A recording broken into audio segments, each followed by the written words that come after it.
चलो हम लोग शुरू करें। हमारे पास पेज नंबर 81 है। ठीक है, कल हमने टेबल कर लिया था, हम उस टेबल से रिगार्डिंग जो एमसीक्यूज़ है ना, आज हमने वो करने हैं अब। ठीक है, तो सबसे पहले पॉइंट आ रहा है, a non smoker presented with chest heaviness cough haemoptysis on investigation he was diagnosed as a case of lung cancer. Which of the following environmental agents exposure leads to this disability. तो ये radon है। कल हम लोगों ने पढ़ा था कि जो लंग कैंसर है उसका सबसे कॉमन कॉज क्या होता है, उसका सबसे कॉमन कॉज स्मोकिंग होता है। अगर पेशेंट नॉन स्मोकर है तो नॉन स्मोकर्स में सबसे कॉमन कॉज फिर हमारे पास क्या होगा, रेडॉन एक्सपोजर होगा। अगर एस्बेस्टोस की वजह से ब्रोंकोजेनिक कार्सिनोमा या लंग कैंसर हो रहा है तो फिर एस्बेस्टोसिस की हिस्ट्री होगी, ऑक्यूपेशनल हिस्ट्री होगी कोई। ठीक है, तो नॉन स्मोकर्स के अंदर हमारे पास सबसे common cause of bronchogenic carcinoma या lung cancer is radon exposure. ठीक है, फिर आपके पास आ रहा है, an old man with no risk factors had non productive cough for 2 months, now presented with blood streak sputum, on examination he has bilateral wheeze. Chest x ray पे आपको 5 सेंटीमीटर हाइलर मैस मिला है लेफ्ट लंग में with haemorrhagic pleural effusions. ठीक है, sputum के अंदर आपको हाइपरक्रोमैटिक प्लियोमॉर्फिक सेल्स मिल रहे हैं विद स्कैंटी साइटोप्लाज्म। तो लाइकली कॉज क्या है, इसमें आपके पास रेडॉन एक्सपोजर है। ठीक है, तो इसमें आप देखो कि उसने स्मोकिंग वगैरह की हिस्ट्री नहीं दी हुई, स्मोकिंग की हिस्ट्री नहीं है, साथ में आपको एक हाइलम के ऊपर मैस नज़र आ रहा है चेस्ट एक्सरे पे 5 सेंटीमीटर्स का। ठीक है, उसके अलावा इसमें हाइपरक्रोमैटिक प्लियोमॉर्फिक सेल्स हैं, यानी कि कैंसर सेल्स हैं, तो ये आपके पास पे रेडॉन एक्सपोजर और होगा। A patient presented with history of cough with sputum for 5 months, on examination there is right lung expiratory wheeze. ठीक है, तो पेशेंट है, उससे कफ है विद स्पूटम फॉर 5 months, साथ में आपको राइट लंग के ऊपर एक्सपायरेशन पे वीज मिल रही है। चेस्ट एक्सरे में आपको स्मॉल पेरीहाइलर लिम्फ नोड इन्वॉल्वमेंट मिल रही है। बायोप्सी में आपको स्क्वेमस सेल कार्सिनोमा मिल रहा है। अगेन उसमें इसमें स्मोकिंग की हिस्ट्री नहीं दी हुई, तो ये आपके पास फिर रेडॉन गैस होगी जो इसकी पॉजिटिव एजेंट है। फिर आपके पास एस्बेस्टोसिस आ जाता है। जो एस्बेस्टोसिस है उसमें क्या होता है, हमने पढ़ा था कि बाकी जितने भी ऑक्यूपेशनल डिजीज़ थी ना, वो सारी आपके पास अपर लोब्स को इफेक्ट कर रही थी। वाहिद एस्बेस्टोस थी जो लोअर लोब को इफेक्ट कर रही थी। और एस्बेस्टोस आ कहाँ से रही थी, ये आपके पास रूफिंग या प्लम्बिंग वाली जगहों से आ रही थी। ठीक है, तो कंस्ट्रक्शन वर्कर्स की हिस्ट्री होगी इसमें साथ में। तो लोअर लोब लंग लीजन, तो लोअर लोब की लीजन है तो आपके पास प्लम्बर में है साथ में, तो ये एस्बेस्टोसिस होगी। Scenario of patient with 5 centimetre opacity in the left lower lobe lung lobe, आपके पास अगेन एस्बेस्टोसिस होगी। Which of the following is related to cancer. तो एस्बेस्टोस जौन सा होता है ना, वो कैंसर के साथ एसोसिएटेड होता है। 2 तरह के कैंसर इससे होते हैं, एक आपके पास मीजोथीलियोमा है, दूसरा आपके पास ब्रोंकोजेनिक कार्सिनोमा है। और इसमें ऑर्डर क्या था, bronchogenic carcinoma is greater than mesothelioma. फिर आपके पास आ जाता है carcinoma is cause by which inorganic compound, तो आपके पास वो अगेन एस्बेस्टोस है।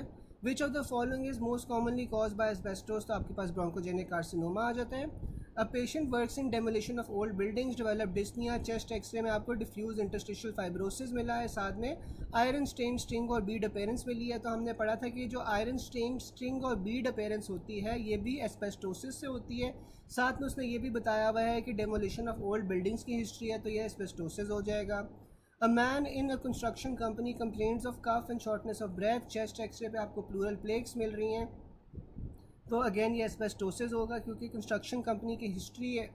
ठीक है, फिर आपके पास आ रहा है, a patient who is indulged in demolition of old buildings develop dyspnoea. Chest x ray में डिफ्यूज इंटरस्टिशियल फाइब्रोसिस मिल रहा है, लंग्स में बायलैटरली, साथ में आपको वही जो आयरन स्टिंग और बीड अपेयरेंस मिल रही है, तो ये आपके पास एस्बेस्टोसिस होगा। एस्बेस्टोसिस आपके पास प्लूरल मीजोथीलियोमा कॉज करता है, लेकिन इसके अंदर आपने ब्रोंकोजेनिक कार्सिनोमा का अगर ऑप्शन होगा तो वो आप अपने प्रेफर करना है over mesothelioma. A smoker patient was having interstitial lung disease and pleural plaques, तो ये आपके पास एस्बेस्टोसिस हो जाएगा। अच्छा, अब यहाँ पे भी देखो उसने कंफ्यूज करने के लिए ना आपको स्मोकर की भी साथ में हिस्ट्री दे दी है, स्मोकर की भी साथ में हिस्ट्री दे दी है। साथ में उसने ना ये भी लेकिन लिखा है कि इंटरस्टिशियल लंग डिजीज़ है। ठीक है, तो इंटरस्टिशियल लंग डिजीज़ स्मोकिंग की तो नहीं होती ना, वो तो आपके पास ऑक्यूपेशनल कोई इंजरी हो, तो वो ऑक्यूपेशनल वर्क हो, उस वजह से आपके पास इंटरस्टिशियल लंग डिजीज़ होती हैं। ठीक है, स्मोकिंग से तो आपके पास और तरह की जो ऑब्स्ट्रक्टिव लंग डिजीज़ेज हैं जैसे कि COPD या इस तरह की जो डिजीज़ेज हैं वो आपके पास स्मोकिंग से होती है। जो इंटरस्टिशियल लंग डिजीज़ेज हैं या जो रिस्ट्रिक्टिव लंग डिजीज़ेज हैं वो ज़्यादातर आपके पास ऑक्यूपेशनल इंजरीज़ की वजह से होती हैं, ठीक है। साथ में उसने प्लूरल प्लेग भी दिया हुआ है, तो ये आपके पास इस वजह से एस्बेस्टोसिस होगा, ठीक है। इससे आपने कंफ्यूज नहीं होना स्टेटमेंट से। फिर आपके पास यहाँ तक किसी को कोई कंफ्यूजन हो, कोई चीज़ ना समझ आई हो?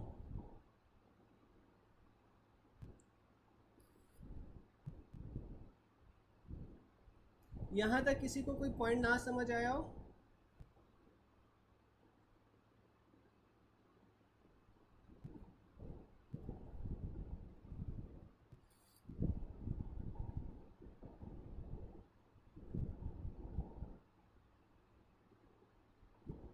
चल, फिर आपके पास आ जाता है सिलिकोसिस और टीबी।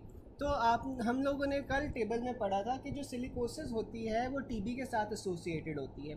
टीबी के साथ क्यों एसोसिएटेड होती है? क्योंकि जो सिलिका है वो आपके पास क्या करती है, फेगोलाइसोसोम्स की एबिलिटी को डिस्टर्ब कर देती है, और आपके पास जो मैक्रोफेजेस की एबिलिटी होती है टू फेगोसाइटोज वो आपके पास कम कर देती है या उसे डिस्टर्ब कर देगी। उसे डिस्टर्ब करने की वजह से फिर आपके पास सिलिकोसिस के साथ टीबी एसोसिएटेड होता है, ठीक है। तो कोल माइनिंग और सैंड ब्लास्टिंग। अब कोल माइनिंग सैंड ब्लास्टिंग के साथ सबसे ज़्यादा क्या एसोसिएटेड होता है? सिलिकोसिस। अगर हाली कोल माइनिंग पूछ ले तो हाली कोल माइनिंग में हमारे पास नीमोकोनियोसिस हो जाएगा। वैसे जो आपके पास सिलिकोसिस है वो आपके पास किन लोगों में होता है? जो स्टोन कटर्स होते हैं सैंड ब्लास्टिंग में, साथ में जो माइंस वगैरह में काम करते हैं उसके अंदर आपके पास सिलिकोसिस होता है। फिर आपके पास आ जाता है silicosis is commonly seen in workers of sand blasting. A man with silicosis presents with pulmonary nodules. Mechanism of formation of nodules is giant cell formation. तो अब ये जो सिलिकोसिस भी है ना, जैसे टीबी में आपके पास जायंट सेल फॉर्मेशन होती है ना, तो सिलिकोसिस में भी आपके पास उसी तरह जायंट सेल फॉर्मेशन हो रही होती है। इसी वजह से silicosis is related to TB, ठीक है, क्योंकि इसके अंदर आपके पास जायंट सेल फॉर्मेशन हो रही है। फिर आपके पास आ जाता है a man inhaling silica dust for 6 years develop cough 1 centimeter mass on x-ray what cells will be seen. तो आपके पास फॉरेन बॉडी जायंट सेल्स इसमें आपको मिलते हैं, ठीक है। A patient working in mine presented with cough fever weight loss on examination tuberculin test positive है विद हाइलर लिम्फेडिनोपैथी डायग्नोसिस आपके पास टीबी है, ठीक है। फिर आपके पास आ रहा है a patient with bilateral hilar lymphadenopathy and pulmonary TB is diagnosed. He gives history of working in mines for many years. तो ये आपके पास बायोलैटरल हाइलर लिम्फेडिनोपैथी है, पल्मोनरी टीबी उसे डायग्नोज हो गया है, तो साथ में वो माइंस के अंदर काम कर रहा है फॉर मैनी ईयर्स, तो इस वजह से सिलिकोसिस होगा। कॉज इसकी आपके पास सिलिकोसिस होगी और सिलिकोसिस की वजह से आपके पास टीबी डेवलप हो रहा है। A man working in coal mine came with history of low grade fever dry cough weight loss chest x ray में आपको राइट एपिकल कंसोलिडेशन मिल रही है। मॉन्टॉक्स टेस्ट पॉजिटिव है, ESR 90 है। ये हमने ऊपर भी स्टेटमेंट यही वाली पढ़ी थी कि इसका आपके पास फिर टीबी डायग्नोसिस होगा। Worker digging deep into the earth crust commonly present with pulmonary fibrosis the likely due to abundance of which in the earth crust। तो ये जो अर्थ क्रस्ट होती है, ये सैंड ब्लास्टिंग होती है, सैंड माइनिंग होती है, इन सारी चीज़ों में आपके पास सिलिका जौन सा है उसकी अबंडेंस होती है which causes silicosis. A 40-year-old mine worker admitted with complaints of progressive breathlessness, productive cough, night sweats, weight loss for 2 months। Chest x ray में आपको हाइलर लिम्फेडिनोपैथी मिलेगी, ट्यूबरकुलिन टेस्ट पॉजिटिव है, तो इसमें डायग्नोसिस जो सा है ना वो आपके पास टीबी होना चाहिए, सिलिकोसिस नहीं होना चाहिए। Silicosis is the causative agent, ठीक है। तो silicosis is leading to TB, तो प्रॉबेबली ये होगा कि बेस्ट ऑप्शन यहाँ पे आपके पास सिलिकोसिस दिया होगा, इस वजह से उसने यहाँ पे सिलिकोसिस लिखा हुआ है, लेकिन वैसे इसका टीबी होना चाहिए, ठीक है। तो वैसे इसका टीबी होना चाहिए, लेकिन प्रॉबेबली ये होगा कि बेस्ट जो ऑप्शन है वो सिलिकोसिस दिया होगा वहाँ पे। डॉक्टर सलीम, आज हम लोगों ने पेज 81 से शुरू किया है। कल हमने टेबल कर लिया था, ये जो ऑक्यूपेशनल लंग डिजीज़ वाला हमने टेबल कर लिया था। आज जौन सा है ना हम उसके MCQ से हमने शुरू किया है, पेज नंबर 81 है, ठीक है। फिर आ रहा है a man with weight loss and lesion in lung now presents with haemoptysis and histology show small cell clusters. Positive agent आपके पास स्मोकिंग है। अच्छा, अब मुझे कोई बता सकता है कि किस चीज़ का सिनेरियो है? कोई मुझे चैट बॉक्स में बता सकता है कि सिनेरियो किस चीज़ का है?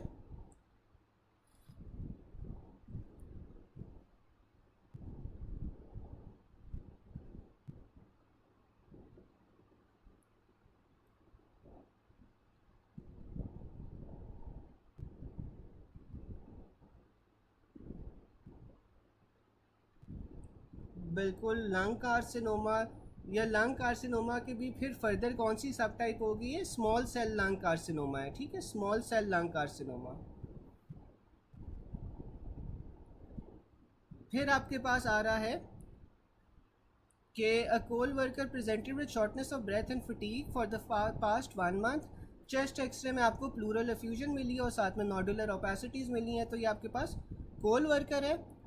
कोल वर्क नहीं नहीं, स्क्वेमस सेल कार्सिनोमा नहीं है, ये स्मॉल सेल लंग कार्सिनोमा है, ठीक है, स्मॉल सेल कार्सिनोमा। फिर आपके पास आ रहा है कि a coal worker presented with shortness of breath and fatigue for the past 1 month. Chest x ray में आपको प्लूरल एफ्यूजन मिली है, साथ में नोडुलर ओपेसिटी मिली है, तो ये आपके पास नीमोकोनियोसिस होगा, क्योंकि कोल वर्कर्स के अंदर आपके पास नीमोकोनियोसिस होता है फिर, ठीक है। फिर आपके पास वो आगे कुछ और डिजीज़ का बता रहा है कि जो आपके पास फार्मर है उसमें राइट लंग में कैल्सिफिकेशन मिली है, तो ये आपके पास एस्परजिलोसिस होगा। अब ये जो आपके पास फार्मर्स लंग है ना, फार्मर्स लंग के अंदर आपके पास सोर्स क्या होती है, कहाँ से आपके पास फार्मर लंग हो रहा होता है, तो फार्मर लंग में आपके पास जो सोर्स है वो मोल्डी है और साथ में ग्रेन डस्ट होती है, ठीक है, क्योंकि आपको पता है कि जो फार्मर्स होते हैं वो है के साथ और ग्रेन डस्ट के साथ एक्सपोज होते हैं, तो ये आपके पास सोर्स होगी फार्मर लंग में। इसमें आपके पास एजेंट या एंटीजन कौन सा होगा, ये आपने दो ऊपर वाले स्पेसिफिकली याद रखने, तीसरा वाला अगर याद हो जाए तो बहुत अच्छी बात है। तो इसमें आपके पास माइक्रोपोलिस्पोरा फीनी आ जाता है और साथ में आपके पास एस्परजिलस फ्यूमिगाटस आ जाता है, ठीक है। तो इसमें आपके पास माइक्रोपोलिस्पोरा फीनी आ जाएगा, एस्परजिलस फ्यूमिगाटस आ जाएगा, और फिर आपके पास तीसरा जौन सा है वो सैक्रोपोलिस्पोरा रेक्टिव वर्जुला आ जाता है, रेक्टिव वर्जुला आ जाता है, ठीक है। तो इसने आपने ऊपर वाले दो याद रख लेने हैं, माइक्रोपोलिस्पोरा फीनी है और साथ में एस्परजिलस फ्यूमिगाटस है। और जो बर्ड्स फैंसियर्स लंग होता है, जो बर्ड फैंसियर्स लंग होता है, जो बर्ड्स के साथ ज़्यादा लोग एक्सपोज होते हैं ना, उनके अंदर ये होता है। इसमें सोर्स क्या होगी, एवियन एक्सक्रीटा होगा, यानी कि जो बर्ड्स की आपके पास फीसेस वगैरह होती है वो हो जाएगी, साथ में प्रोटीन्स हो जाएगी और बर्ड्स के फेदर्स हो जाएंगे, ठीक है। तो ये आपके पास सोर्स आ जाएगी। इसमें जो एंटीजन या एजेंट आपके पास आए होगा वो कौन सा होगा, एवियम सीरम प्रोटीन्स होंगी जो इन्वॉल्व होंगी। फिर आपके पास बिसिनोसिस आ जाता है। बिसिनोसिस हमारे पास क्या इसका सोर्स होता है, कल डॉक्टर साहिबा पूछ रही थी कि जो बिसिनोसिस होता है ना उसमें आपके पास टेक्सटाइल इंडस्ट्रीज़ में होता है, ठीक है, और इसमें जो टेक्सटाइल इंडस्ट्रीज़ में एजेंट या एंटीजन होता है वो हमारे पास कॉटन डस्ट होता है, ठीक है। उसके बाद आपके पास इन्हेलेशन या ह्यूमिडिफिकेशन फीवर, ह्यूमिडिफायर फीवर आ जाता है। जो इन्हेलेशन या ह्यूमिडिफायर फीवर है ना, ये आपके पास कहाँ पे होता है, जहाँ पे कंटामिनेशन हो एयर कंडीशनिंग की, ठीक है, और इसमें एजेंट आपके पास क्या होता है, थर्मोफिलिक एक्टिनोमाइसिट्स होती हैं। फिर आपके पास माल्ट वर्कर्स आ जाती हैं। माल्ट वर्कर्स में आपके पास जो एजेंट होता है वो एस्परजिलस क्लेवाटस होता है, ठीक है। अब ये एस्परजिलस क्लेवाटस को एस्परजिलस फ्यूमिगाटस से आपने कंफ्यूज नहीं करना। जो एस्परजिलस फ्यूमिगाटस है वो आपके पास फार्मर लंग में होता है, जबकि जो एस्परजिलस क्लेवाटस है ये आपके पास माल्ट वर्कर्स में होता है, ठीक है। तो ये बेसिकली हमने जितनी भी ऑक्यूपेशनल रिलेटेड डिजीज़ेस पढ़ी हैं ना, ये सारी की सारी आपके पास रिस्ट्रिक्टिव लंग डिजीज़ेस होती हैं, ठीक है। ये रिस्ट्रिक्टिव लंग डिजीज़ेस होंगी, इन्होंने जाके लंग्स के अंदर क्या करवाना है, फाइब्रोसिस करवानी है, ठीक है। अच्छा, अब मुझे कोई बता सकता है कि जो आपके पास रिस्ट्रिक्टिव लंग डिजीज़ेस हैं, रिस्ट्रिक्टिव लंग डिजीज़ेस के अंदर CO2 के लेवल्स को क्या होता है, रिस्ट्रिक्टिव लंग डिजीज़ेस में CO2 लेवल्स को क्या होगा।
बिल्कुल नॉर्मल होता है। जो अर्ली स्टेजेस होती है ना, अर्ली स्टेजेस में या तो ये नॉर्मल होगा या डिक्रीज़ कर जाएगा, ठीक है।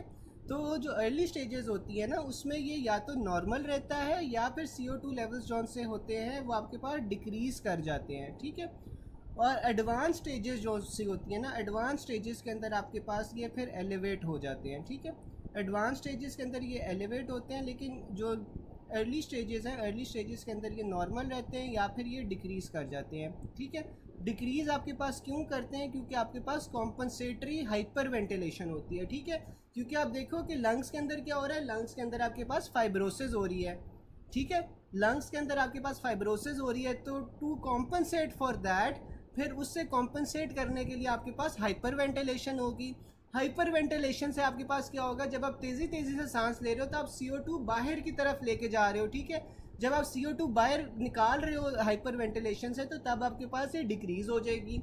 फिर ओवर टाइम क्या होता है कि ओवर टाइम जब आपके पास ज़्यादा फाइब्रोसिस होना शुरू हो जाती है, तो फिर आपके पास लंग्स जौन सा होता है उनकी हाइपो वेंटिलेशन शुरू हो जाती है।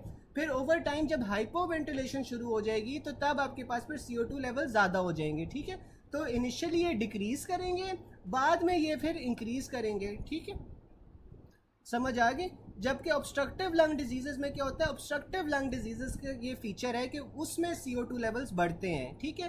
क्योंकि उसमें कोई ना कोई ऑब्स्ट्रक्शन हो जाती है, तो आप एक्सपायर नहीं कर पाते CO2, तो उसके अंदर डेफिनेटली आपके पास CO2 लेवल्स बढ़ेंगे, ठीक है। लेकिन रिस्ट्रिक्टिव में जौन सा है ना, पहले नॉर्मल रहते हैं या कम होते हैं, और बाद में जब प्रोग्रेसिव आपके पास ये मसला होना शुरू हो जाए तो तब ये इंक्रीज़ करेंगे। ये वाली बात सबको समझ आ गई?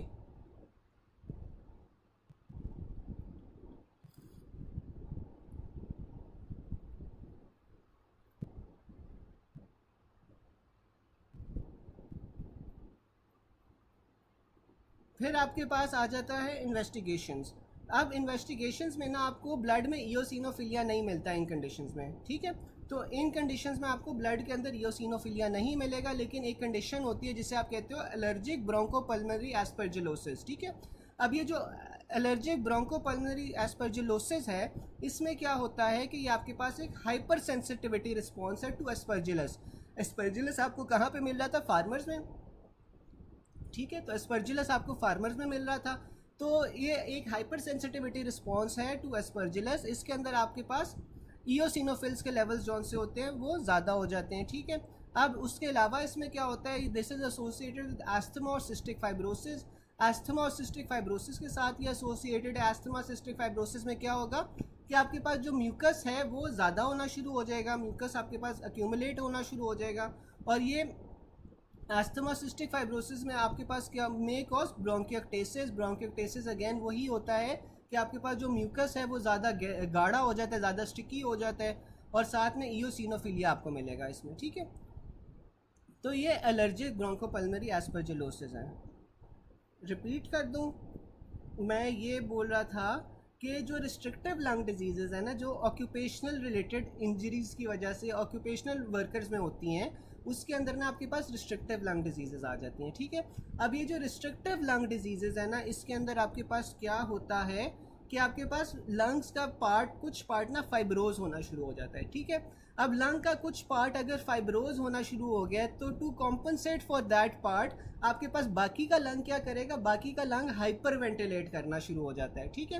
तो जब आपके पास हाइपर वेंटिलेशन होगी तो फिर क्या होगा, CO2 वॉश आउट होगा। आप तेज़ी तेज़ी से सांस ले रहे हो तो CO2 आप ज़्यादा बाहर निकालोगे। ज़्यादा बाहर निकालने की वजह से इनिशियली जो आपके पास रिस्ट्रिक्टिव लंग डिजीज़ है ना, इसलिए उनमें या तो CO2 लेवल्स नॉर्मल होते हैं या फिर डिक्रीज़ कर जाते हैं, ठीक है। फिर ओवर टाइम जैसे जैसे फाइब्रोसिस ये प्रोग्रेस करती है, आपका पूरा का पूरा लंग इन्वॉल्व कर लेती है, तो आपके पास फिर हाइपो वेंटिलेशन होना शुरू हो जाती है, ठीक है। आपके पास सांस लेने की जो कैपेबिलिटी है वो कम हो जाती है, आप आराम आराम से सांस लोगे। तो जब आप आराम आराम से सांस ले रहे हो तो फिर आपके पास CO2 लेवल्स बढ़ जाएंगे। तो लेट स्टेजेस के अंदर ये बढ़ते हैं, लेकिन अर्ली स्टेजेस में ये नॉर्मल या डिक्रीज्ड होते हैं, ठीक है, जो CO2 लेवल्स हैं। और साथ में फिर हम पढ़े थे कि एलर्जिक ब्रोंकोपल्मोनरी एस्परजिलोसिस, अब ये जो एलर्जिक ब्रोंकोपल्मोनरी एस्परजिलोसिस है या एबीपी है, ये जौन सा है ना, आपके पास एक एलर्जिक कंडीशन होती है टू एस्परजिलस, जिसमें हाइपर सेंसिटिविटी होती है। और हाइपर सेंसिटिविटी आपके पास एसोसिएटेड किस चीज़ के साथ होती है? अस्थमा या सिस्टिक फाइब्रोसिस होगा पेशेंट को, और इसमें आपके पास ब्रोंकियोटेसिस होता है और साथ में इओसिनोफिलिया आपको मिलेगा। फिर हमारे पास आ जाता है फार्मर लंग। अब जो फार्मर लंग थी वो हमारे पास उसमें क्या क्या फैक्टर्स आ रहे थे? फार्मर लंग में आपके पास मोल्डी है आ रहा था और साथ में ग्रेन डस्ट आ रहा था। ठीक है, जो सोर्स होता है, a farmer presented with right lung lobe coin like mass 3.4 centimetre in size, तो आपके पास ये एस्परजिलोसिस है। ठीक है, अब ये जो एस्परजिलोसिस है ना, इसमें इसमें आपको कैसे पता चल रहा है कि एस्परजिलोसिस है? क्योंकि उसने अगेन फार्मर की हिस्ट्री दी हुई है। फार्मर की हिस्ट्री के साथ साथ उसने बताया हुआ है कि आपको कॉइन लाइक मास मिल रहा है, कॉइन लाइक मास मिल रहा है, तो ये आपके पास फिर एस्परजिलोसिस हो जाएगी। Gardener presented with chronic cough, chest x ray में आपको 2.5 सेंटीमीटर कैल्सिफिक मास मिल रहा है। तो अगेन ये जो मास होता है, ये कॉइन लाइक लीजन होती है, ये आपको एस्परजिलोसिस के अंदर मिलेगी। साथ में उसने गार्डनर की हिस्ट्री भी दे दी है। A farmer right lung calcification, तो ये आपके पास एस्परजिलोसिस होगी। A man who is gardener for the last 15 years presented with sore throat for 1 week, he gives history of previous chest pain with no other symptom. Chest x ray में आपको round calcified मास मिला है right lung lobe में, तो ये आपके पास aspergillosis है। IV drug user with recent history presents with cough and shortness of breath. Investigations में आपको मल्टीपल कैविटेटरी लीजन्स मिल रही है बोथ लंग्स में, और साथ में नोडुलर लीजन्स है, तो ये आपके पास एस्परजिलोसिस होगा। ठीक है, तो इसमें भी आप देखो कि इसमें ना उसने फार्मर की हिस्ट्री दी हुई है, इसमें उसने आईवी ड्रग यूज़र की हिस्ट्री दी हुई है। ठीक है, साथ में उसने कैविटेटरी लीजन्स बताई हुई हैं कि आपको लंग मासेस के अंदर मिल रही हैं, तो इस वजह से आपके पास ये एस्परजिलोसिस होगा। A man who is gardener for the last 15 years presented with sore throat for 1 week, he gives history of previous chest x-ray with no symptom. Chest x ray में आपको राउंड कैल्सिफिक मास मिला है राइट लंग लोअर लोब में, तो ये aspergillosis है। A farmer is suffering from nasal congestion severe episodic dyspnoea. Chest x ray में आपको मास मिला है, आईजीई लेवल्स उसके बढ़े हुए हैं, ईओसिनोफिल्स भी आपके बढ़े हुए हैं, तो ये आपके पास एलर्जिक ब्रोंकोपल्मोनरी एस्परजिलोसिस हो। ठीक है, तो ये एबीपीए जो एलर्जिक ब्रोंकोपल्मोनरी एस्परजिलोसिस हमने ऊपर पढ़ा था ना, ये उसका सिनेरियो है। फिर आपके पास आ रहा है 41 year old man has a 1 year history of episodic dyspnoea. On physical examination, there is expiratory wheeze. His chest is radiograph shows a small 0.5 centimeter perihilar nodules. Lab investigations में आपको सीरम आईजीई लेवल जो से वो elevated मिले हैं, ईओसिनोफिलिया मिल रहा है, sputum में आपको ईओसिनोफिल्स मिल रहे हैं, तो ये आपके पास जौन सा है एलर्जिक ब्रोंकोपल्मोनरी एस्परजिलोसिस का ही सिनेरियो है अगेन। ठीक है, फिर आपके पास आ रहा है a 12 year old child presented with cough and wheezing for the last 7 years. Chest x ray में आपको बायलैटरल ब्रोंकियोक्टेसिस मिला है। ठीक है, एग्जामिनेशन में आपको थिक स्पूटम मिला है कंटेनिंग ईओसिनोफिल्स, तो ये आपके पास एस्परजिलोसिस है। क्योंकि जो एस्परजिलोसिस था वो आपके पास किसके साथ एसोसिएटेड था? सिस्टिक फाइब्रोसिस के साथ एसोसिएटेड था, और सिस्टिक फाइब्रोसिस की वजह से इसमें आपके पास क्या होगा? ब्रोंकियोक्टेसिस होगा। ब्रोंकियोक्टेसिस के साथ साथ आपके पास ईओसिनोफिलिया मिल रहा है, और ईओसिनोफिलिया के साथ साथ आपको आईजीई लेवल्स भी इसमें इंक्रीज मिलते हैं। ठीक है, फिर आ जाता है rhinosinusitis reports invasion of lamina media, extensive endothelial damage और थ्रोम्बोसिस, तो ये आपके पास क्या डायग्नोसिस है? म्यूकोरमाइकोसिस। अब जो म्यूकोरमाइकोसिस होता है ना, ये आपके पास ज़्यादातर डायबिटिक्स के अंदर होता है। ठीक है, डायबिटिक्स के साथ साथ ये आपके पास अपर रेस्पिरेटरी ट्रैक को ना नॉर्मली ये इन्वेड कर रहा होता है।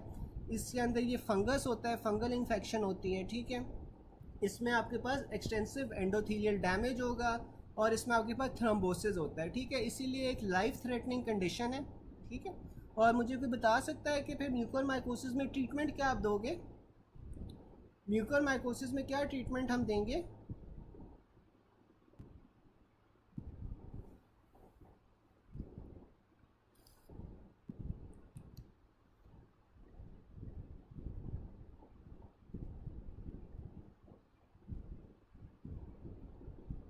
बिल्कुल एम्फोटेरिसिन बी देंगे। ठीक है, एंटी फंगल देंगे।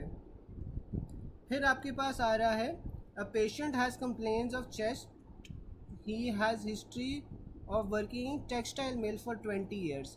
तो 20 ईयर्स से वो जौन सा है टेक्सटाइल मिल के अंदर काम कर रहा है। तो टेक्सटाइल मिल के साथ या कॉटन इंडस्ट्रीज़ के साथ आपके पास क्या एसोसिएटेड होता है, बिसिनोसिस एसोसिएटेड होता है, ठीक है। Byssinosis occurs in people working in textile industry, ठीक है। अच्छा, मुझे कोई बता सकता है कि बेरिलियोसिस जौन सा है, बेरिलियोसिस किन कंडीशंस में होता है?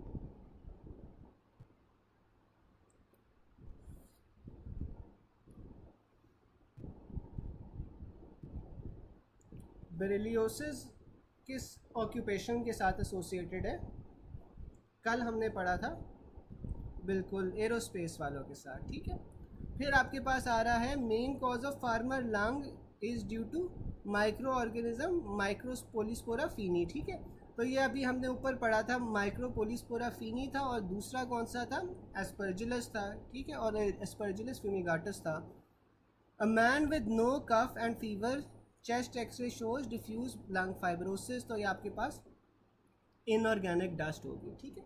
तो जब आपके पास डिफ्यूज्ड लंग फाइब्रोसिस हो, यानी कि पूरा का पूरा जो लंग है उसकी फाइब्रोसिस हो गई हो, साथ में ना उसने कफ की हिस्ट्री दी हुई है, साथ में आपके पास फीवर है, चेस्ट एक्सरे में आपको शॉर्टनेस ऑफ ब्रेथ मिल रही है और स्लोली प्रोग्रेसिव कफ है, साथ में आपको लंग के अंदर डिफ्यूज इंटरस्टिशियल फाइब्रोसिस मिलेगा। तो ये आपके पास इनऑर्गेनिक डस्ट होगा। अ non smoker presents with progressive dyspnoea, लेकिन कोई कफ नहीं है फॉर 15 ईयर्स। चेस्ट एक्सरे में आपको डिफ्यूज इंटरस्टिशियल पैचेस मिले ऑल ओवर द लंग, तो ये इनऑर्गेनिक डस्ट होगा, ठीक है। तो अब ये जो इनऑर्गेनिक डस्ट होती है ना, ये आपके पास क्या करवाती है, पूरे के पूरे लंग्स के अंदर ना डिफ्यूज फाइब्रोसिस करवाती है, ठीक है। तो आपको चेस्ट एक्सरे में ना डिफ्यूज फाइब्रोसिस मिलेगी पूरे के पूरे लंग में, पूरे के पूरा लंग जो सा वो स्कारिंग हुई होगी वहाँ पे, ठीक है, चेस्ट एक्सरे के अंदर। और साथ में आपको इसमें जब लंग की पूरी स्कारिंग हो गई है तो फिर जाहिर है फिर आपको शॉर्टनेस ऑफ ब्रेथ भी मिलेगी, ठीक है। तो शॉर्टनेस ऑफ ब्रेथ आपके पास इसमें ज़्यादा आ जाते हैं। साथ में आपको प्रोग्रेसिव डिस्निया मिलेगा, यानी कि सांस लेना चाहेगा बंदा, ठीक है, तेज़ी तेज़ी से सांस लेगा। और साथ में आपको इसमें जो नॉर्मली ये होता है कि इसमें ना खांसी वगैरह नहीं इतनी होती, ठीक है, लेकिन आपके पास शॉर्टनेस ऑफ ब्रेथ होती है ज़्यादा, ठीक है। तो शॉर्टनेस ऑफ ब्रेथ है और साथ में आपके पास डिफ्यूज इंटरस्टिशियल फाइब्रोसिस है, तो ये आपके पास इनऑर्गेनिक डस्ट का सिनेरियो आ जाएगा, ठीक है। यहाँ तक किसी को कोई चीज़ ना समझ आई हो? यहाँ तक किसी को कोई क्वेश्चन?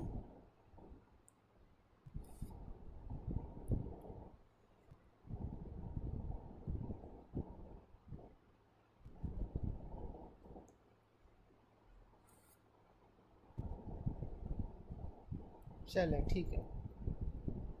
फिर आपके पास ना पॉइंट नंबर 109 आ जाता है कि एक COPD का पेशेंट है, ठीक है, उससे आपने ऑक्सीजन प्रेशर दिया है 10 centimetre of water by positive and expiratory pressure for 24 hours would cause pneumothorax, ठीक है। तो अब आपको पता है जो COPD के पेशेंट्स होते हैं ना, COPD के पेशेंट्स में आप ज़्यादा ऑक्सीजन नहीं दे सकते, ठीक है, क्योंकि उनकी जो लंग्स की एबिलिटी होती है ना टू एक्सपैंड वो कम हो जाती है, ठीक है। तो COPD के अंदर आपके पास जो लंग्स की एबिलिटी होती है एक्सपेंशन की वो कम हो जाती है, तो उसमें आप बहुत ज़्यादा ऑक्सीजन नहीं दे सकते। उसमें आपने ना ऑक्सीजन लेवल जो आप दे रहे होते हो वो बड़े कंट्रोल्ड किस्म के दे रहे होते हो, ठीक है। तो अब उसमें यहाँ पे उसने क्या किया है कि उसने जो पॉजिटिव एंड एक्सपायरेटरी प्रेशर है ना ऑक्सीजन का वो ज़्यादा दे दिया है। अब अगर उसने ज़्यादा एक्सपायरेटरी प्रेशर दे दिया है तो फिर आपके पास क्या होगा, नीमोथोरिक्स होगा, ठीक है। नीमोथोरिक्स होता क्या है कि एयर की एक्यूमुलेशन हो जाती है प्लूरल कैविटी के अंदर, ठीक है। प्लूरल कैविटी के अंदर अगर एयर की जौन सी है वो एक्यूमुलेशन हो जाए तो उससे आप फिर नीमोथोरिक्स कहोगे। अब नीमोथोरिक्स की ना कुछ टाइप्स होती हैं, इसमें आपके पास प्राइमरी स्पॉन्टेनियस आ जाएगा, सेकेंडरी स्पॉन्टेनियस आ जाएगा, ट्रोमेटिक नीमोथोरिक्स आ जाएगा, ठीक है। अब जो प्राइमरी स्पॉन्टेनियस नीमोथोरिक्स है ना, इसमें आपके पास क्या होता है कि आपके पास ना एपिकल ब्लेब्स या सिस्ट की जौन से है ना वो रप्चर हो जाते हैं। अब ये जो एपिकल ब्लेब्स या सिस्ट है ना ये नॉर्मली भी लंग के अंदर प्रेजेंट होते हैं, ठीक है। तो ये वैसे कोई मसले वाली बात नहीं होती, ठीक है। लेकिन अगर ये एपिकल ब्लेब्स या सिस्ट किसी कॉज की वजह से रप्चर हो जाए ना तो फिर आपके पास ये प्राइमरी स्पॉन्टेनियस न्यूमोथोरैक्स हो जाता है, ठीक है। अब ये ज़्यादातर किन में होता है, ये आपके पास थिन टॉल यंग मेल्स में होगा। अच्छा, मुझे ये कोई बता सकता है चैट बॉक्स के अंदर कि ये जो एपिकल ब्लेब्स हैं या सिस्ट्स हैं, ये अगर नॉर्मली लोगों में भी होते हैं तो ये फिर रप्चर किन कंडीशंस में कर सकते हैं? कोई मुझे चैट बॉक्स में बता सकता है? ये एपिकल ब्लेब्स या सिस्ट्स जो सी हैं, ये किन कंडीशंस में फिर रप्चर करेंगी?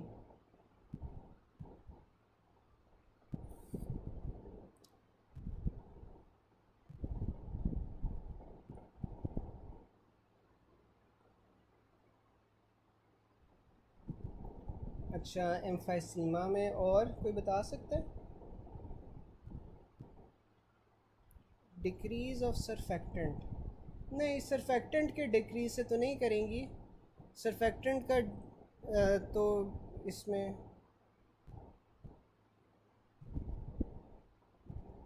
ये ना नॉर्मली उन लोगों में करती हैं जिसमें कोई कनेक्टिव टिश्यू डिफेक्ट्स हों, ठीक है। जैसे मार्फन सिंड्रोम हो गया या फिर एलर डैनलॉस सिंड्रोम हो गया। इनमें आपके पास क्या होता है, कनेक्टिव टिश्यू डिफेक्ट्स होते हैं ना। तो कनेक्टिव टिश्यू डिफेक्ट्स की वजह से जो सा है ना, और वो ज़्यादातर आपके पास ये जो मार्फन सिंड्रोम है या एलर डैनलॉस है, ये आपके पास होती भी थिन यंग टॉल मेल्स के अंदर ये आपके पास कंडीशंस होती हैं, ठीक है। तो ये कनेक्टिव टिश्यू डिफेक्ट्स की वजह से ना आपके पास ये रप्चर कर जाती हैं, ठीक है। और रप्चर करने की वजह से फिर आपके पास ये प्राइमरी स्पॉन्टेनियस न्यूमोथोरैक्स होता है, ठीक है। हाँ बिल्कुल, लंग कंप्लायंस भी जब कम होगी तो इस वजह से एम्फाइसीमा भी हो सकता है, ठीक है। जो डॉक्टर साहब कहे थे ना कि एम्फाइसीमा, तो एम्फाइसीमा में भी हो सकता है। और साथ में पल्मोनरी हाइपरटेंशन हो, अगर पल्मोनरी हाइपरटेंशन में भी हो सकता है। और कनेक्टिव टिश्यू डिसऑर्डर्स जैसे कि आपके पास ये मार्फन और एलर डैनलॉस आ गए, इनमें भी हो सकता है, ठीक है।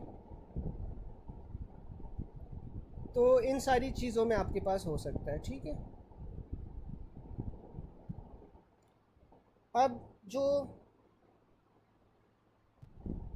एक सेकेंड,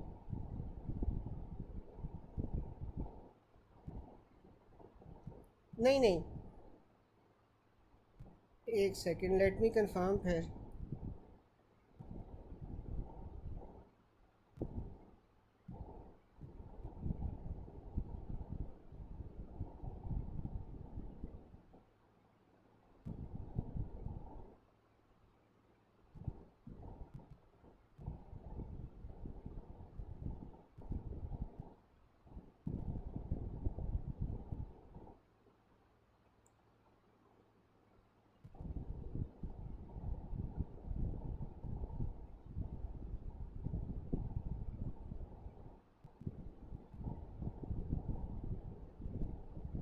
ठीक है, डॉक्टर आयशा आप सही कह रहे हो कि जो आपके पास मार्फन होता है, मार्फन आपके पास सेकेंडरी होता है, ठीक है। मार्फन सेकेंडरी होता है, मार्फन प्राइमरी नहीं होता। हाँ, मार्फन इज सेकेंडरी, ठीक है। अब ये जो सेकेंडरी स्पॉन्टेनियस नीमोथोरैक्स है, सेकेंडरी जो आपके पास स्पॉन्टेनियस नीमोथोरैक्स है, ये आपके पास किस में होता है? ड्यू टू डिजीज लंग, ठीक है। अगर आपके पास डिजीज लंग होगा तो उसमें आपके पास सेकेंडरी स्पॉन्टेनियस नीमोथोरैक्स होगा। जी जी बिल्कुल सही है, सही है, सॉरी। आपके पास जो सेकेंडरी स्पॉन्टेनियस नीमोथोरैक्स है, ये आपके पास डिजीज लंग वाले कंडीशंस में होगा। हाँ सही है। अब जो आपके पास सेकेंडरी स्पॉन्टेनियस है ना, सेकेंडरी स्पॉन्टेनियस आपके पास डिजीज़ लंग्स में होगा। जैसे कि आपके पास बुला होते हैं, एम्फाइसीमा, ठीक है। साथ में आपके पास मैकेनिकल वेंटिलेशन होती है with use of high pressure, जैसे कि बेरोट्रामा। तो आपके पास, let me correct myself, तो जो आपके पास प्राइमरी नीमोथोरैक्स है ना, प्राइमरी नीमोथोरैक्स में आपके पास कोई प्री डिस्पोजिंग कंडीशन नहीं होती, ठीक है। कोई प्री डिस्पोजिंग कंडीशन नहीं होती। ये स्पॉन्टेनियसली जो आपके पास एपिकल ब्लेब्स हैं, ये आपके पास रप्चर कर जाते हैं, ठीक है। और आपके पास जो प्लूरल कैविटी है, प्लूरल कैविटी के अंदर एयर की एक्यूमुलेशन हो जाएगी, ठीक है। फिर आपके पास जो सेकेंडरी स्पॉन्टेनियस है, सेकेंडरी स्पॉन्टेनियस के अंदर आपके पास एम्फाइसीमा आ जाता है। एम्फाइसीमा के अंदर आपके पास बुल्ला जो होते हैं वो रप्चर कर जाते हैं। और जैसे मार्फन सिंड्रोम भी है, मार्फन सिंड्रोम में भी आपके पास फिर सेकेंडरी स्पॉन्टेनियस ही होगा, ठीक है। और दूसरा इसका कॉज क्या है, इसमें आपके पास मैकेनिकल वेंटिलेशन होती है। अगर आप मैकेनिकल वेंटिलेशन में आप ऑक्सीजन जौन सा है वो ज़्यादा यूज़ करोगे, हाई प्रेशर में आप वेंटिलेशन करोगे, साथ में आपको बेरोट्रॉमा होगा, तो उसमें भी आपके पास सेकेंडरी स्पॉन्टेनियस आ जाएगा, ठीक है। फिर आपके पास फिर आपके पास अच्छा, मैं रिपीट कर देता हूँ कि जो आपके पास प्राइमरी और सेकेंडरी होते हैं ना, प्राइमरी और सेकेंडरी में क्या फ़र्क होता है कि प्राइमरी में ना आपके पास जो एपिकल ब्लेब्स या सिस्ट्स होते हैं ना, वो स्पॉन्टेनियसली रप्चर कर जाते हैं, ठीक है। अब ये जो एपिकल ब्लेब्स और सिस्ट्स, ये आपके पास क्या होती हैं, डायलेशंस होती हैं जो लंग के एपेक्स के ऊपर होती हैं, ठीक है। अगर ये स्पॉन्टेनियसली विदाउट एनी रीज़न या without any pre disposing condition rupture कर जाएंगी, इनके रप्चर करने की वजह से आपके पास एयर की एक्यूमुलेशन हो जाएगी प्लूरल कैविटी के अंदर, ठीक है। तो ये आपके पास फिर प्राइमरी स्पॉन्टेनियस होगा। जो सेकेंडरी स्पॉन्टेनियस होता है ना, सेकेंडरी स्पॉन्टेनियस में आपके पास ये क्यों होता है, या तो ये डिजीज़ लंग की वजह से होगा। डिजीज़ लंग में आपके पास क्या होगा कि बुला होते हैं एम्फाइसीमा में जैसे, तो अगर वो बुला का रप्चर हो जाए तो फिर आपके पास जौन सा है सेकेंडरी स्पॉन्टेनियस होगा, या कोई और डिजीज़ हो लंग की, या फिर आपको मार्फन सिंड्रोम हो, तो आपके पास डिजीज़ लंग जब भी आएगा ना, उसके अंदर हमेशा आपके पास सेकेंडरी स्पॉन्टेनियस होगा। और इनके रप्चर करने से आपके पास फिर क्या होगा, प्लूरल कैविटी के अंदर एयर की एक्यूमुलेशन हो जाएगी। और दूसरा इसका कॉज क्या होता है, दूसरा इसका कॉज में आ जाएगा mechanical ventilation with use of high pressure, ठीक है। तो जैसे उसने ऊपर बताया हुआ है कि उसने सीओपीडी का मरीज़ है, सीओपीडी के मरीज़ के अंदर उसने हाई प्रेशर ऑक्सीजन दिया है, तो इसके अंदर आपके पास बेरोट्रॉमा होगा। और बेरोट्रॉमा की वजह से अगर आपके पास प्लूरल कैविटी के अंदर एयर की एक्यूमुलेशन हो रही है, तो फिर आपके पास क्या होगा, सेकेंडरी स्पॉन्टेनियस नीमोथोरेक्स होगा, ठीक है।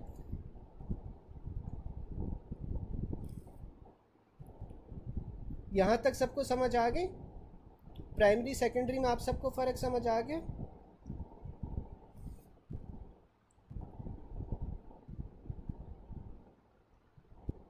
आगे चले।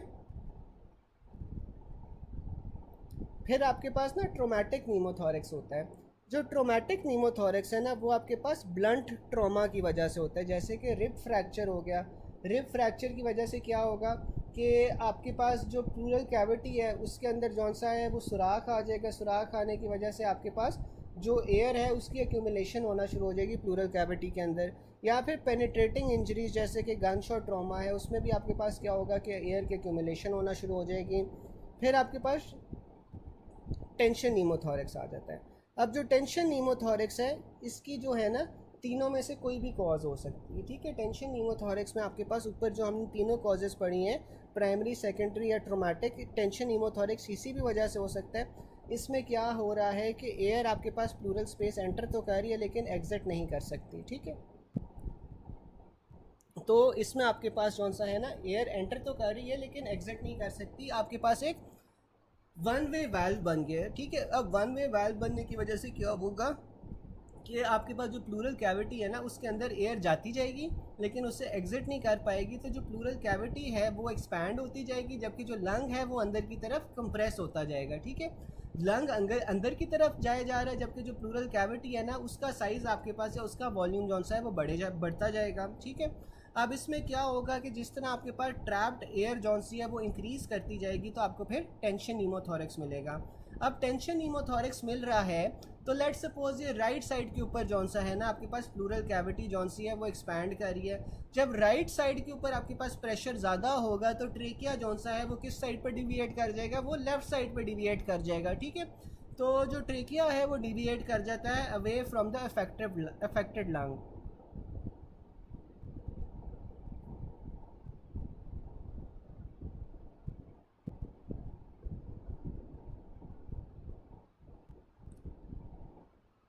ये जॉन सा है ना, ये मैकेनिज़्म आपको समझाता हूँ, एग्जिट करने वाला मैकेनिज़्म मैं आपको भी समझाता हूँ, ये अभी आगे आएगा, ठीक है। ये अभी आगे आता है। ये हम इसके ना एमसीक्यूज़ एक बार सारे कर लें, फिर एक ही बार जॉन सा है ना इसके क्वेश्चन सारे आंसर करते हैं, ठीक है। तो अब ये देखें कि a patient having shortness of breath, examination पे ट्रेकिया आपके पास लेफ़्ट साइड के ऊपर शिफ्टेड है और एब्सेंट ब्रेथ साउंड्स है on the right side of the lung, ठीक है। चेस्ट प्रिकशन पे आपको वो राइट साइड जौन से वो हाइपर रेजोनेंट मिल रही है, तो क्या डायग्नोसिस आपके पास बन रहा है, नीमोथोरेक्स बन रहा है। अब ये जौन सा है टेंशन नीमोथोरेक्स का सिनेरियो है, ठीक है, जिसमें ट्रेकिया जौन सा है वो डिविएट हो गया है ऑपोजिट साइड के ऊपर। ब्रेथ साउंड जौन सी हैं वो एब्सेंट हैं क्योंकि एयर की एक्यूमुलेशन हुई है। प्रिकशन पे जौन सा है आपको हाइपर रेजोनेंट मिल रहा है प्रिकशन नोड, क्योंकि आपके पास एयर की एक्यूमुलेशन हुई हुई है, ठीक है। तो ये आपके पास नीमोथोरेक्स है। अब डल जौन सी होती है ना, डल प्रिकशन नोड्स कब होते हैं, जब आपके पास फ्लूइड की एक्यूमुलेशन हो, और जब एयर की एक्यूमुलेशन होती है तो तब आपके पास जो प्रिकशन नोड्स हैं वो हाइपर रेजोनेंट होते हैं। A patient came to ER with shortness of breath and sharp chest pain. On examination, no air entry on right side and hyper-resonant on percussion. The lung collapsed inward and chest sprung outward. Chest x ray पे आपको trachea जौन सा है deviate करता हुआ मिल रहा है to the left, तो ये आपके पास क्या है, राइट साइडेड नीमोथोरेक्स है, ठीक है। अब आ रहा है there is greatest chance of pneumothorax formation while inserting CVP via which route.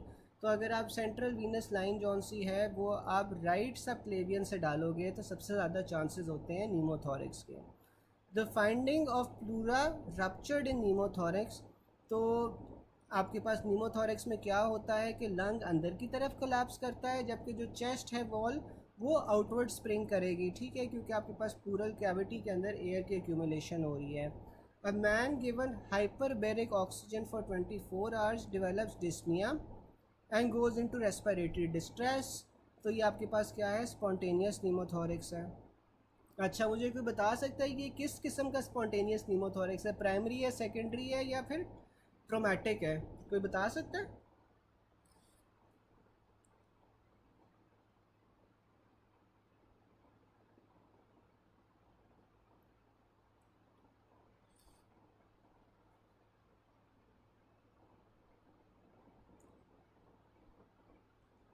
बिल्कुल सेकेंडरी होगा, क्योंकि ये आपके पास बेरोट्रॉमा की वजह से हो रहा है, ठीक है।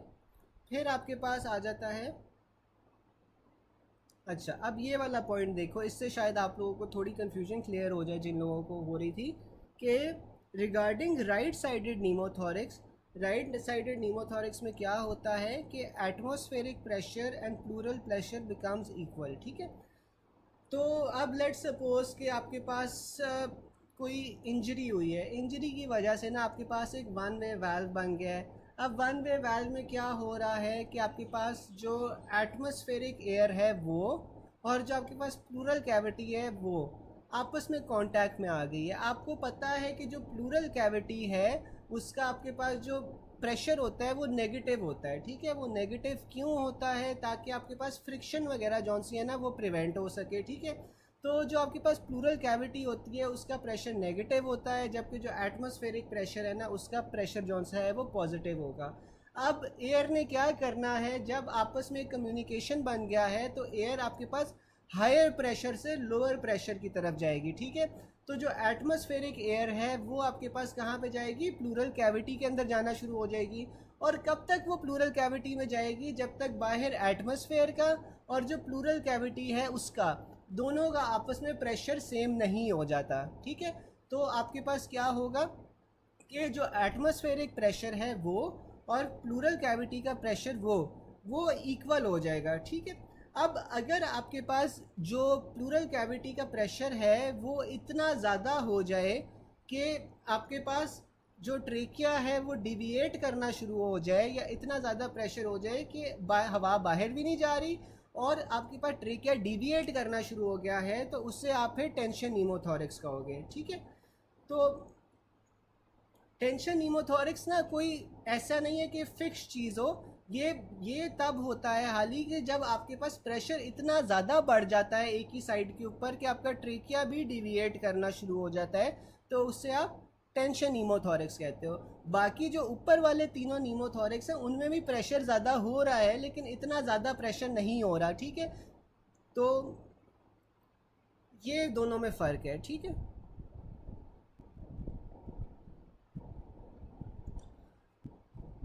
अब जो बाकी है ना प्राइमरी, सेकेंडरी या ट्रोमेटिक, इनमें भी आपके पास वन वे वाल्व तो बनता है, वन वे वाल्व बनता है, लेकिन प्रेशर ज़रूरी नहीं है कि इतना ज़्यादा हो। जब आपके पास प्रेशर इतना ज़्यादा हो जाए कि ट्रेकिया भी डिविएट करना शुरू हो जाए, तो वो जो प्राइमरी, सेकेंडरी या ट्रोमेटिक होगा उससे आप टेंशन नीमोथोरेक्स कहना शुरू हो जाओगे, ठीक है।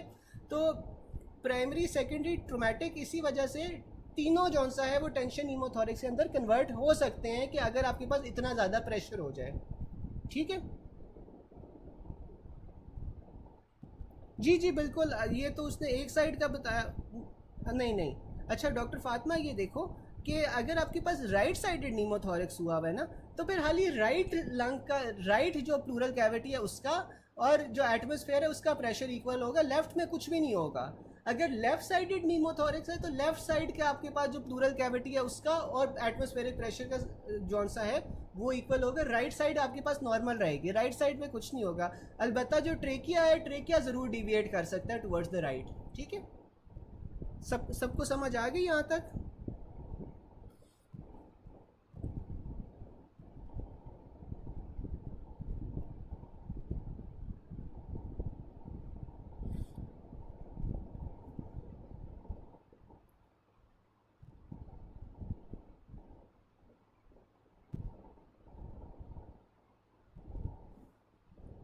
फिर आपके पास आ रहा है, remember for such MCQ time would be given that is the trick.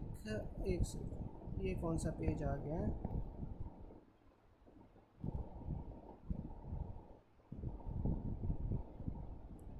84 85 मुझे लगता है, ये आपके पास मिस हो गया है।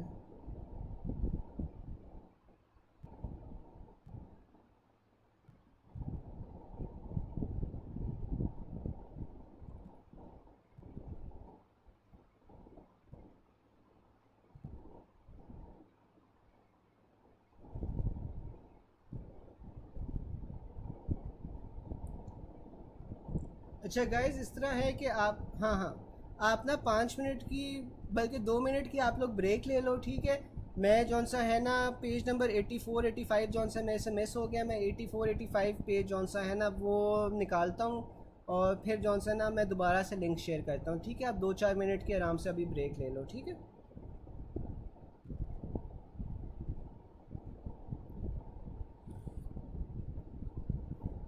बायलैटरल नीमोथोरेक्स हो सकता है, लेकिन बायलैटरल नीमोथोरेक्स जो उनसे वेरी अनलाइकली कि आपके पास अगर दोनों लंग्स के अंदर कोई इस तरह की कंडीशन हो गई है तो बिल्कुल उसमें बायलैटरल नीमोथोरेक्स हो सकता है। जैसे आपके पास एम्फाइसीमा है, एम्फाइसीमा के अंदर आपके पास दोनों साइड्स पे ब्लैब्स बने हुए हैं, तो अगर दोनों साइड्स के ब्लैब्स रप्चर कर जाए, दोनों साइड के बुल्ला रप्चर कर जाए, तो दोनों साइड के बुल्ला रप्चर करने की वजह से बायलैटरल हो सकता है, लेकिन ये इतना कॉमन नहीं होता, नॉर्मली एक ही साइड पे होता है, ठीक है? तो नॉर्मली एक ही साइड पे होगा नीमोथोरेक्स, लेकिन हाँ बायलैटरल हो सकता है वैसे, ठीक है? तो एक second,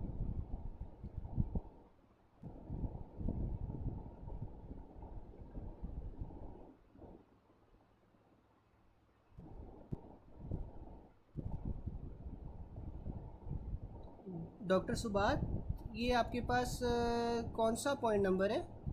30 year old man had RTA, ये आगे है इसके?